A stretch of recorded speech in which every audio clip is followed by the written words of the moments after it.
Hello दोस्तों, मैं कुलदीप अपने YouTube channel study with KP में आप सभी का स्वागत करता हूं। आई होप कि आप सब स्वस्थ होंगे, मस्त होंगे। दोस्तों, आज का टॉपिक है मध्यकालीन भारत का इतिहास। दोस्तों, आज हम मध्यकालीन भारत के इतिहास को देखने वाले हैं कि भारत पर अरबों का आक्रमण कैसे हुआ, कब हुआ, किसने किया, इसके मुख्य बिंदु क्या थे। तो दोस्तों, ये वीडियो इम्पोर्टेंट होने वाला है। दोस्तों, हमारा पढ़ना तभी सफल होता है जब हमारा पढ़ा हुआ हमें याद रह सके, अन्यथा पढ़ाई का कोई मतलब नहीं है। आप कितना भी पढ़ लो, अगर एग्ज़ाम हॉल में क्वेश्चन नहीं बन रहा है तो पढ़ाई का कोई मतलब नहीं है। तो दोस्तों, भले ही कम पढ़िए लेकिन सॉलिड पढ़िए, जितना पढ़िए वो याद रहना चाहिए।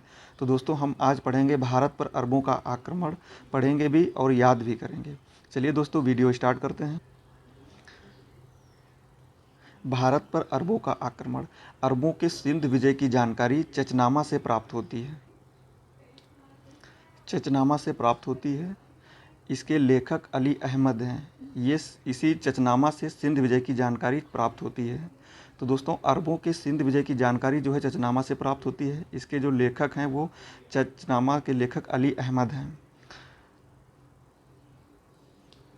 8वीं शताब्दी के प्रथम दशक में इब्न अल अरिहल ने मकरान पर अस्थायी कब्जा कर लिया था। दोस्तों, 8वीं शताब्दी के प्रथम दशक में इब्न अल अरिहल ने मकरान पर अस्थायी कब्जा कर लिया था। इसी के बाद सिंध की विजय का द्वार खुल गया। मकरान पर कब्जा करने के बाद में सिंध की विजय का द्वार खुल गया। दोस्तों, आगे है, इराक शासक हज्जाज ने सिंध शासक दाहिर को दंडित करने के लिए सेनापति भेजे। वो दो सेनापति भेजे थे, वो एक था उबैदुल्लाह और दूसरा था बुदेल। इराक का शासक अल हज्जाज था। इसने राजा दाहिर को दंडित करने के लिए उबैदुल्लाह और बुदेल ये दो शासक को भेजा था, सेनापति को भेजा था। तो दाहिर और उसका पुत्र जयसिंह, दोस्तों दाहिर और उसका पुत्र जयसिंह जो था, इन दोनों ने मिलकर उबैदुल्लाह और बुदेल को मौत के घाट उतार दिया था। उबैदुल्लाह और बुदेल को दाहिर और उसका पुत्र जयसिंह ने दोनों को मौत के घाट उतार दिया था। इसके बाद दोस्तों, अल हज्जाज जो है, इसका दामाद एवं भतीजा जो है ये मोहम्मद बिन कासिम, अल हज्जाज का दामाद और भतीजा जो है ये मोहम्मद बिन कासिम, इसका प्रयत्न सफल रहा था। उसके बाद मोहम्मद बिन कासिम भारत आता है और यही प्रथम है जो भारत पर आक्रमण करता है, जिसका आक्रमण सफल रहता है। तो दोस्तों, कहा जाता है कि भारत पर आक्रमण करने वाला प्रथम मुस्लिम शासक जो है मोहम्मद बिन कासिम था। भारत पर आक्रमण करने वाला प्रथम मुस्लिम शासक मोहम्मद बिन कासिम था। याद रख सकते हैं। सिंध पर आक्रमण का आदेश अरब सूबेदार अल हज्जाज ने दिया था। दोस्तों, अल हज्जाज जो है, इसी ने सिंध पर आक्रमण करने का आदेश दिया था। सिंध पर आक्रमण के समय वहाँ का जो शासक था वो राजा दाहिर था। सिंध पर आक्रमण के समय सिंध का शासक राजा दाहिर था। दाहिर के पिता का नाम चच था। दाहिर के पिता का नाम चच था। आक्रमण का मुख्य उद्देश्य धन लूटना तथा इस्लाम धर्म का प्रचार प्रसार करना था। दोस्तों, अरबों का जो आक्रमण था, अरबों का जो मुख्य उद्देश्य था वो धन लूटना और इस्लाम धर्म का प्रचार प्रसार करना था। भारत में इस्लाम धर्म का प्रचार प्रसार करना था और भारत से धन को लूटकर अरब देश में ले जाना था। आगे है, अरब जो थे ये बोलन दर्रे से भारत आए थे। दोस्तों, अरब जो थे ये बोलन दर्रे से भारत आए थे। बोलन दर्रा भारत और अफगानिस्तान, पाकिस्तान वाले क्षेत्र में पड़ता था। उस टाइम पे अरब लोग बोलन दर्रे से भारत आए थे। अल हज्जाज की मृत्यु 714 ईस्वी में हुई थी। अल हज्जाज की मृत्यु जो है 714 ईस्वी में अल हज्जाज की मृत्यु हो जाती है और उसके बाद 715 ईस्वी में मोहम्मद बिन कासिम को भारत से वापस बुला लिया जाता है। इसे जुनैद को सिंध का राज्यपाल नियुक्त किया था। मोहम्मद बिन कासिम ने जुनैद को सिंध का राज्यपाल नियुक्त कर दिया था और मोहम्मद बिन कासिम भारत से वापस चला जाता है 715 ईस्वी में।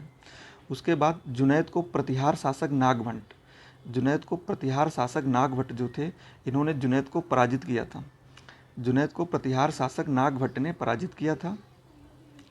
इसी के बाद अरबों ने सिंध में दिरहम नामक सिक्के का प्रचलन किया।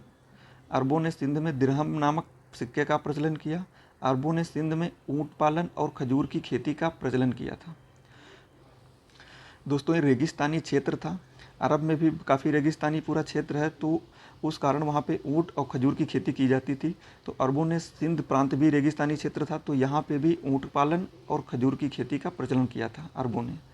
आगे है, अरबों के आक्रमण के बाद भारत पर भविष्य में भारत पर आक्रमण करने वालों का मार्ग प्रशस्त हो गया।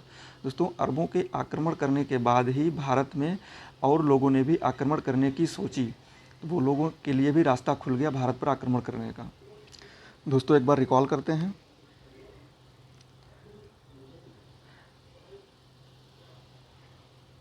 अरबों के सिंध विजय की जानकारी चचनामा से प्राप्त होती है। 8वीं शताब्दी का प्रथम दशक इब्न अल अरिहल ने मकरान पर अस्थायी कब्जा किया था।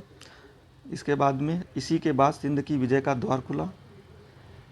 इसके बाद जो है इराक शासक अल हज्जाज ने सिंध शासक दाहिर को दंडित करने के लिए सेनापति भेजे। वो थे उबैदुल्लाह और बुदेल। इसके बाद में दाहिर और उसका पुत्र जयसिंह ने दोनों को मार दिया। इसके बाद अल हज्जाज का दामाद एवं भतीजा मोहम्मद बिन कासिम का प्रयत्न सफल रहा। भारत पर आक्रमण करने वाला प्रथम मुस्लिम शासक मोहम्मद बिन कासिम था। इसके बाद देखा दोस्तों ने, सिंध पर आक्रमण का आदेश अरब सूबेदार अल हज्जाज ने दिया था। सिंध पर आक्रमण के समय वहाँ का शासक राजा दाहिर था। दाहिर के पिता का नाम चच था। आक्रमण का मुख्य उद्देश्य धन लूटना तथा इस्लाम धर्म का प्रचार प्रसार करना था। अरब लोग जो थे बोलन दर्रे से भारत आए थे। अल हज्जाज की मृत्यु 714 ईस्वी में हो गई थी। अल हज्जाज की मृत्यु के बाद 715 ईस्वी में मोहम्मद बिन कासिम को वापस बुला लिया और जुनैद को सिंध का राज्यपाल नियुक्त किया। जुनैद को प्रतिहार शासक नागभट्ट ने पराजित किया। उसके बाद अरबों ने दिरहम नामक सिक्के का प्रचलन किया सिंध में, और अरबों ने सिंध में ऊँट पालन और खजूर की खेती का प्रचलन किया।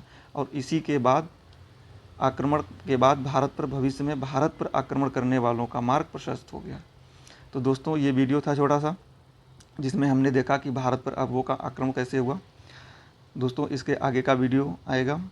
वीडियो कैसा लगा दोस्तों कमेंट में ज़रूर बताएं, और चैनल को लाइक, शेयर और सब्सक्राइब कर लीजिए दोस्तों, जिससे आने वाले वीडियो का नोटिफिकेशन आपको मिल सके। थैंक यू दोस्तों।